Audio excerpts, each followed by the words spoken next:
So, hello mga kachingo. Welcome back to my YouTube channel. This is Miriam Igot. So, ang video natin ngayon guys is sobrang luma na to guys. Ay, hindi naman masyadong luma. Nung September ata to, October. So, ano to siya, pasokan ng mga bata. So, bumili ako ng mga kakailangan sa school. Pero late na siya na ano ko guys, na upload. Kasi yung phone ko is na full memory na siya. So, nilinis ko muna siya.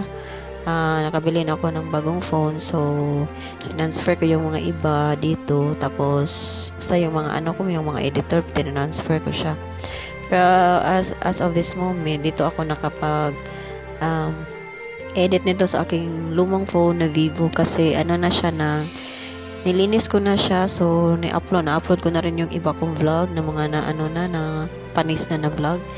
So, as you can see guys, no, Christmas na talaga nito, kahit ano, mga September ata to or October. So, bumili lang ako ng mga gamit. And then, ang nag-video dito guys is yung aking anak, kasi namimili ako. Ayan ako. So, sabi ko sa kanya, ikaw mag-video sa akin, kasi hindi naman yun nahihiya yung anak ko. Tingnan nyo nga yung mga ano. So, sobrang mahal ng mga ano guys, mga school supply na ngayon. So, yung ano ng anak ko is mga 500 plus ata yung nabayaran ko sa kanya, yung isa kong anak lang, yung grade 5, grabe yun. So dalawa sila, so almost 1,000 yung na ko sa kanilang school supply. So grabe ang mahal na ng mga bilihin, pero yung ating sahod is konti lang yung nadagdag guys. So ayan, pasensyahan nyo na yung video na to, kasi yung anak ko yung nito video. So, ayan, yung mga school supplies. Grabe yung mahal na ng mga school supplies. So, please stick to the video and enjoy. So, sakto lang yung ano nito, no? Yung na-anuhan natin, kasi na-ano natin siya sa vlogmas. Nahabol natin siya sa vlogmas, kasi ano ba yan? Na-miss ko yung aking intro ng vlogmas. So, bahala na to yung mga video kong iba guys, mga panis na. Pero nasakto lang itong video na to. So ayan lang yung nabili ko guys sa aking 1,000. So ayan, ang dami. So please stick to the video. Isa kong anak guys, yung kulang niya, so mahigit 500 plus ang kanyang sa tagi dito pikas. So uwi na kami guys. Mag-haul tayo kung anong nabili natin sa ating 500 plus.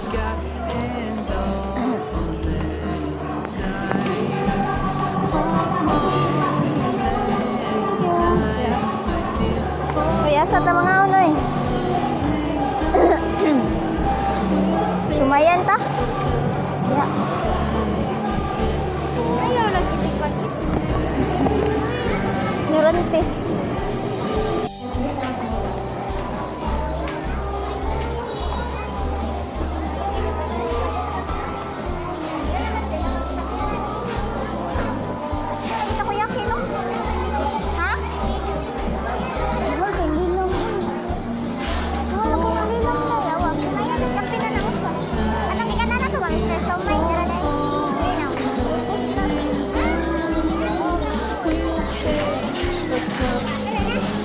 Puno yung tao doon, so ang ending dito kami bumagsak sa Jollibee guys. So as Jollibee, bida talaga ang saya. So ayan, nasa na tayo. So waiting sa ating order na.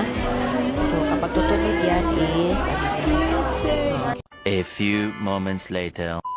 So yun na nga mga ka-chingo. So ito yung ating pinamili kanina guys. So sa halagang almost 600 pesos. So, sa isang ko lang to, isang anak, requirements sa school. So ito cartolina, 5 pieces, 8 ata to yung isa, bawat isa. Kunti lang ang ating 500.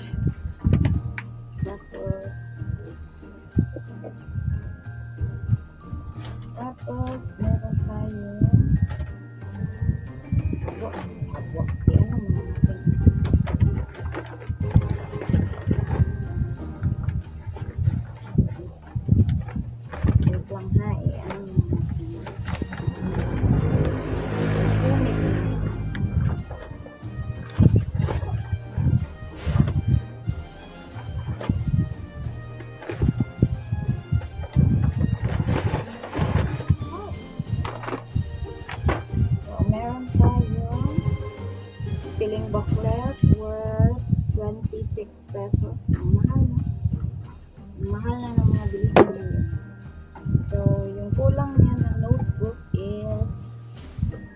5 na lang. So, ano yung isa na?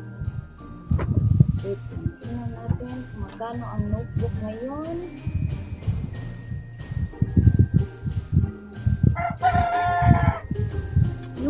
Notebook.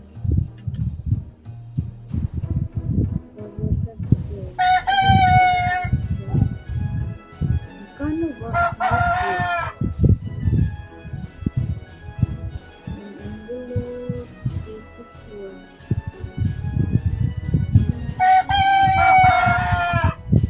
26? Ang mahal na ng ano yun. 5, hindi. 3 times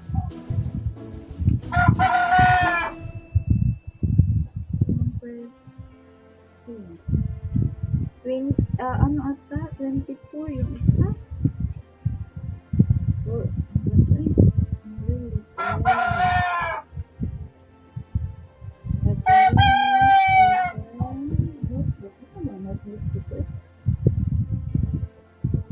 instruction paper, ang mahal.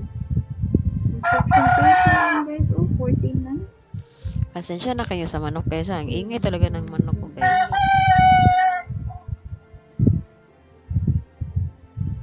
Parang 20 plus yung notebook. 20 plus. 80 leaves. So, ang mahal na guys. Dati mga ano lang ito, diba? 11 or 14. Ngayon, parang 20.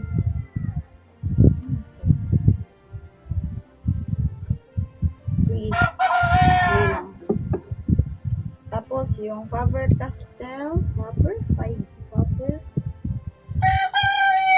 Faber-Castell na ballpen is 13 peso. 14 dito. 14 peso. Mahal ang ballpen. Tapos, ito is parang 20. 20 dito. 14. 14. Easy write. 32. 32 siya guys. 32. Mahal. Tapos, yung ano to? Yung fourth na paper is 20 peso guys. Ang mahal na 20 peso. Yung glue is glue.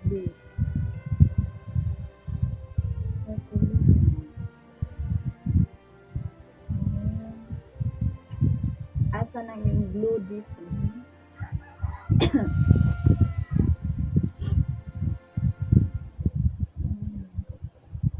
Asa man ang glue dito eh? Glue.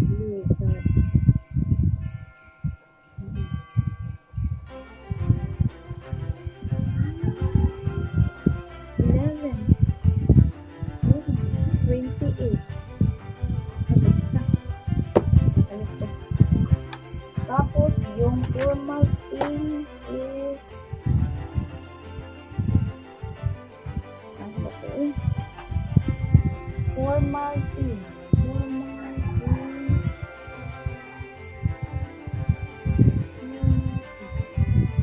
Hala, yung notebook mo is 28 pala yung notebook. Tapos, yung formal thing is 24. 24 siya. Tapos ito, 8 na ano nito guys, yung requirement ng ano ko is 8 ng ganito kasi 8 ng kanilang subject. So, ano ito, yung isa nito is 6. 6 yung isa. Tapos yung expanded envelope is 35 ata itong expanded envelope or 32.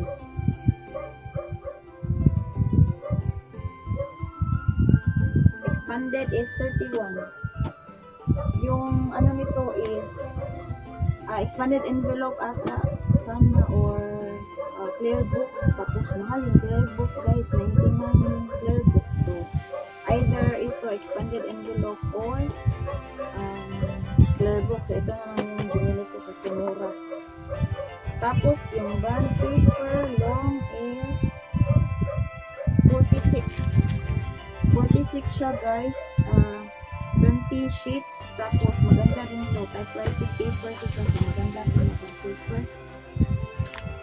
long bond paper. So, 46 guys, ang mahal na. Tapos, yung formal, sulating pangwakas.